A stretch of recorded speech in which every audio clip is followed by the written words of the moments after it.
Many of my patients are corporate high achievers. They tell me it's important to have enough energy to stay focused, make decisions in the moment, be there for their team and put in the hours. But maintaining enough consistent energy throughout the day can be a challenge. Many rely on the instant boost from coffee, guarana or energy drinks, but find they're riding an energy roller coaster throughout the day and early evening. To create a long-term sustainable reservoir of energy, you need to work with your body. The most effective strategy is to provide your mitochondria with an environment that encourages them to multiply and provides them with the building blocks to work optimally. In today's episode, I'm sharing 3 easy-to-implement things you can do to support your mitochondrial health.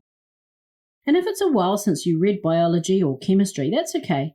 I'm going to start by sharing what exactly are mitochondria and why they're your energy powerhouses. Let's get started, shall we? Well, hello, beautiful people, and welcome to the Project Joyful podcast. I'm your host, Tracy Tutty, your medical herbalist and high performance coach. So, hey, Project Joyful isn't just about being happy. It's about consciously creating a life you love. It's about remembering how to reconnect with your soul-centered joy. You know, that joy that comes from doing what you love, from living on purpose, and from being in a life that allows you to experience deep joy moment by moment. So hey, let's get started, shall we? Well, hello. Welcome to episode 47 of the Project Joyful podcast. Today I'm talking about 3 ways that you can build long-term sustainable energy. They're really easy to do, and a lot of my patients have had great success following these strategies. So let's dig in. So there's 3 ways to build long-term sustainable energy. And the key to enjoying great energy is around feeding and supporting your mitochondria. These are the guys that create energy in your body. And the key to this is thinking of what you're eating as a training plan rather than a diet. You also want to do what you can to reduce inflammation in your body, and you can do this through diet, you can do this through herbs, you can do it through gentle movement as well. And minimizing exposure to things that can damage our cells or organelles within them. It's all about supporting our body's natural repair mechanisms. So what is a mitochondria? Well, mitochondria are organelles. If we're talking about one, it's just mitochondrion. And what an organelle is it's anything that does a specific thing within a cell in your body. Now, there are around 200 to 2,000 found in each of our cells, depending on what sort of cell it is. And you find more in your brain, in your muscles, and in your liver. Now, these guys are really clever. They've evolved from bacteria and they have their own DNA and RNA. And amongst other things, they create energy. They're also a part of our immune response and they play a key role in apoptosis. Apoptosis is all about retiring cells that are past their prime. So what sort of things can damage your mitochondria? Well, one of the things is that a byproduct of making energy is that you get this reactive oxygen species, or ROS, that's created. They're sometimes called free radicals. And your mitochondria are susceptible to the oxidative damage caused by these guys. Now, they have a normal process to mop them up and to excrete them. But if you've got a lot of ROS going on, then they can become overwhelmed. Some drugs also damage your mitochondria, so there are some antibiotics that specifically target bacterial DNA. And that means that your mitochondria, because they are evolved from bacteria and have this DNA, are susceptible to that. And also drugs that have a side effect of increasing this ROS, or reactive oxygen species. You know, they decrease your antioxidants and they decrease the nutrients that your mitochondria need to function well. Alcohol can also damage your mitochondria. And also environmental toxins. So these are heavy metals. They're often called persistent organic pollutants, or POPs. And you get exposed to these through food or through air. And the most common ones are organochlorine pesticides like DDT, some industrial chemicals like PCB, and also byproducts from some industrial processes, dioxins such as PCDD and PCDF. And we found that the POPs have such a huge impact on our health that they've actually been regulated. So the POPs are regulated, and this is through the Stockholm Convention on Persistent Organic Pollutants.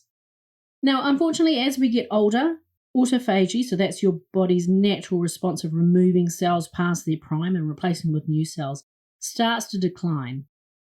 And there can also be genetic variations that can affect your mitochondria. So what can you do to support your mitochondria? Well, the good news is it's not about a wholesale change of lifestyle. It's about doing a little bit of a bunch of stuff, and it all adds up. And every little one thing can make a difference to your mitochondria health. And by improving your mitochondria health and improving the environment your mitochondria has to create more mitochondria, the more energy you're going to have. So you want to do what you can to encourage your body to retire defective mitochondria and to create these new healthy mitochondria. The way to do that is firstly through your diet. So you want to enjoy a wide variety of nutrient-dense food, not too many calories. You want to move more and you want to make sure you're staying hydrated. And that's hydrated with water or herbal teas. They're the ones that count when it comes to hydrating your cells. Now, what about ROS? We mentioned that has a key role in damaging mitochondria. And they're not just the bad guys because they play a key role in cell signaling and defense and in DNA replication. And you also have other cells like neutrophils, which are a type of white blood cell, and they produce ROS. And that is involved in the process of killing pathogens. So ROS can also be a good thing. You often hear the downside of ROS, but it is there for serving a purpose as well. But too many ROS can damage your cell structures. So what is ROS exactly? Well, the reactive oxygen species, it's a type of radical or free radical. Radicals are atoms which have an unpaired electron. So a little bit of chemistry and biology going on here. The unpaired electron, it makes them desperate to find another electron to pair up with. And so they steal them from other atoms. So, desperate for that friend. And losing an electron can change the cell's structural function, and this is where the damage occurs. It changes instructions coded to our DNA. It can increase the likelihood of low-density lipoprotein getting trapped in artery walls. It can change a cell's membrane, which affects what can enter or leave that cell. And antioxidants are our natural defense against radical damage because they donate electrons. So we want to be enjoying a diet that's rich in antioxidants, and this is primarily your plant-based foods.